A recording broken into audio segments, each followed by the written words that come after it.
আসসালামু আলাইকুম। কৃষি বিপ্লব ইউটিউব চ্যানেলের পক্ষ থেকে আপনাদেরকে সবাইকে জানাই স্বাগত।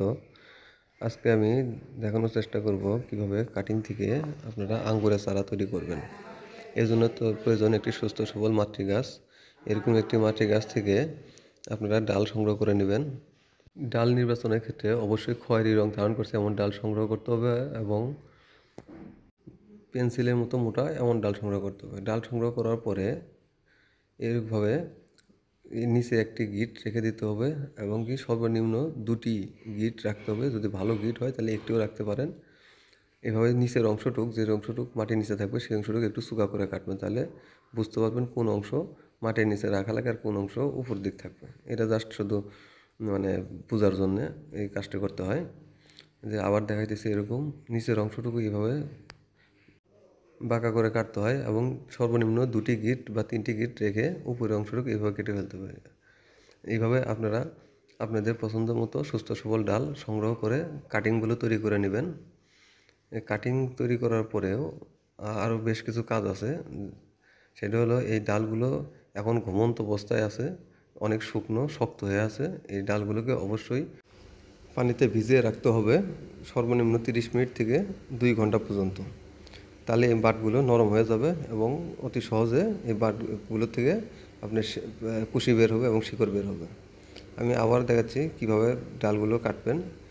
এইভাবে তেসরা করে নিচের অংশটুকু কাটবেন এবং কি 2টা বা 3টা গিট, আপনার ইচ্ছা মতো 4টা গিটও রাখতে পারেন। এভাবে রেখে আপনার কাটিংগুলো তৈরি করে নিতে হবে।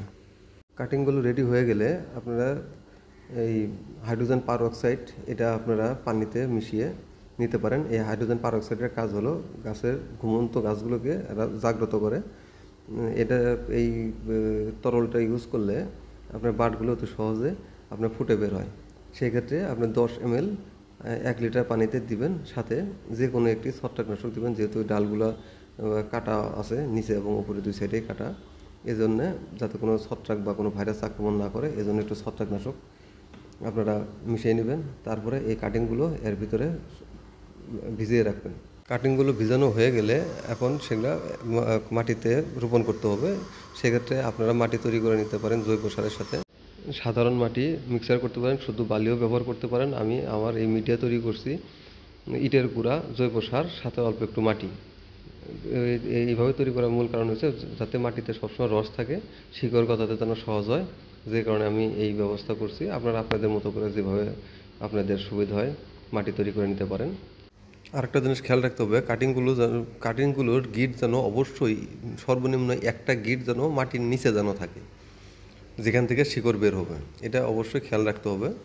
গিট যদি মাটির নিচে না থাকে তাহলে ওই কাটিং থেকে কখনোই আপনার শিকড় বের হবে না বা ওখান থেকে নতুন কোনো কুশিও বের হবে না। আরও একটা জিনিস খেয়াল রাখতে হবে, সেটা হলো গুড়ার গিট সবসময় মাটির নিচে থাকবে এবং আগার গিটগুলো উপর দিকে থাকবে।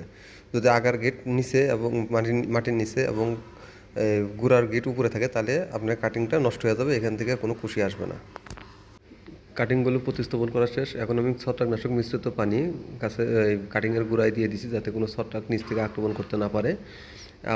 এবং এই কাটিংগুলোকে অবশ্যই সূর্যের ডাইরেক্ট আলো পড়ে এমন জায়গায় না রেখে একটু ছায়াযুক্ত জায়গায় রেখে দিতে হবে।